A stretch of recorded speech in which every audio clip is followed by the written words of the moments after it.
সন্তান লালন করতে গিয়ে, পালন করতে গিয়ে, খাবার জোগাতে গিয়ে, সাংসারিক কাজ করতে গিয়ে, ও আল্লাহ তুমি আমাকে ক্ষমা করে দাও। আমার আল্লাহ বলেন ইন্নাল্লাহা ইয়াগফিরুয যুনুবা, আল্লাহ সমস্ত গুনাহ maaf করে দিবেন, শুধুমাত্র শিরকের গুনাহ maaf করবেন না।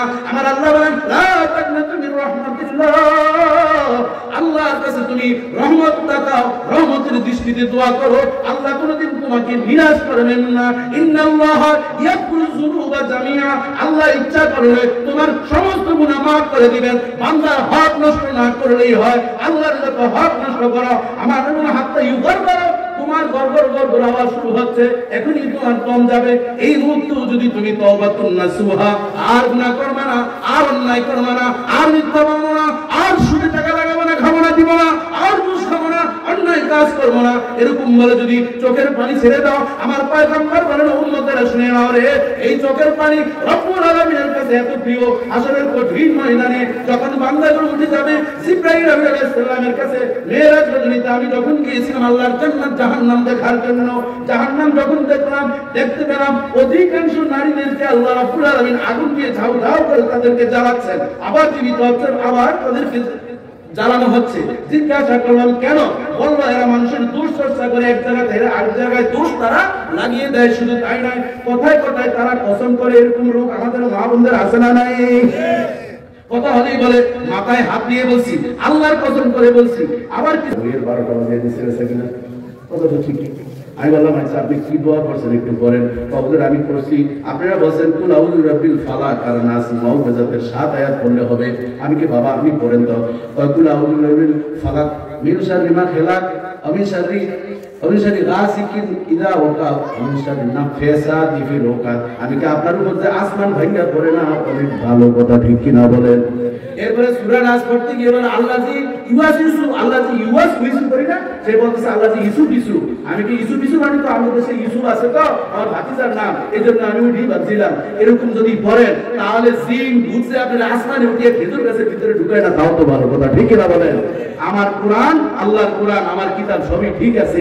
এজন্য আল্লাহ বলেন ফাআলাম, তুমি আগে জানো, জানার নাম শুধুমাত্র ঈমান নয়, মানার নামও ঈমান, কথা ঠিক কি না বলেন? বাবা জীবনরা আমার, এজন্য আপনি এবার জানলেন, জানার পরে এবার কেমনে মানলেন? জানছেন লা ইলাহা ইল্লাল্লাহ মুহাম্মাদুর রাসূলুল্লাহ, ঈমান আনছেন, আমল আকীদা। আপনি এই যে কলার উপরের যে প্রলেপটা, এটা কি বাবা?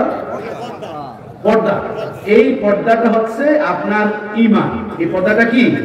ঈমান। আর ওই কলাটা হচ্ছে আপনার আকীদা, আর আমলটা হচ্ছে আপনার কি? স্বাদ লাগতেছে যে আপনি খাইছেন, স্বাদ কি পাইছেন, বুঝতে পারছেন তো? আবার কোন কোন মুহাদ্দিসিন মুফাসসিরিন বলেন কলার শুকলাটা হচ্ছে আকীদা, কলাটা হইছে কি? ঈমান, আর স্বাদটা হইছে আমল, বুঝতে পারছেন তো? এখনো বুঝেন নাই? এখন বুঝেন, কলার শুকলা যখন ছিলে ফেলছে, এখন আর কলার কোনো কি নাই, দাম নাই। যখন প্রলেপ ছিল তখন কি দাম ছিল।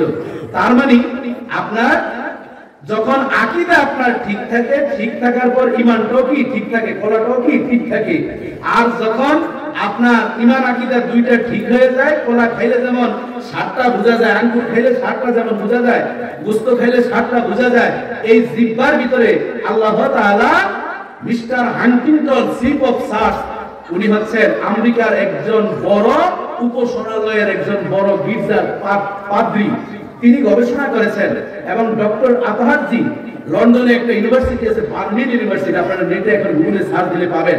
বার্লিন ইউনিভার্সিটি ডক্টর আতাহারজি আর একজন ডক্টর মুর্শেদ, ভালোভাবে বুঝে নেন, ওনারা গবেষণা করে দেখেছেন প্রত্যেকটা মানুষের জিহ্বার ভিতরে আল্লাহ তাআলা ৮০,০০০ টেস্টার ভিতরে দিয়েছেন। সুবহানাল্লাহ, আসতে হইছে কত হাজার বাবা? ৮০,০০০। এটার প্রমাণ একটু লবণ নেবেন, সাথে সাথে জিহ্বা কোয়ার্টার সেকেন্ড, ২১ সেকেন্ড লাগে না, সাথে সাথে এটা বলে এটা লবণ, জব দেখি দেয় না। এর সাথে সাথে একটু নিম পাতা নিলেন, সাথে সাথে বলে এটা কি তিতা। একটু মিষ্টি নিলেন, চিনি, বলতেছে কি এটা চিনি। আবার এর সাথে যদি একটু তেঁতুলের অংশ নেন, এটা বলবে কি টক। যতগুলো আপনার মুখের ভিতরে আসবে অতটাই রেজাল্ট দিবে। তার মানে একটা টেস্টার দিয়ে আমরা বিদ্যুৎ পরীক্ষা করি, আর আল্লাহ তাআলা প্রত্যেকটা মানুষের জিহ্বার ভিতরে ৮০,০০০ টেস্টার দিয়ে দিয়েছে। বাবা জীবন, একটা কলা যেমন বিক্রি হয় না, উপরে প্রলেপ না থাকলে তেমনি ভাবে কোন মানুষের ঈমান এবং আমলের গুরুত্ব থাকবে না যতক্ষণ পর্যন্ত তার আকীদা ঠিক না হবে। এজন্য আল্লাহ তাআলা বলেন ফাআলাম আন্নাহু লা ইলাহা ইল্লাল্লাহ, তুমি জানো আল্লাহ ব্যতীত কোনো মাবুদ নাই। কিন্তু দুঃখের বিষয় হয়েছে এই দুনিয়ার জমিনে আমরা আল্লাহর সাথে বিভিন্ন ভাবে শিরক করি কি করি না।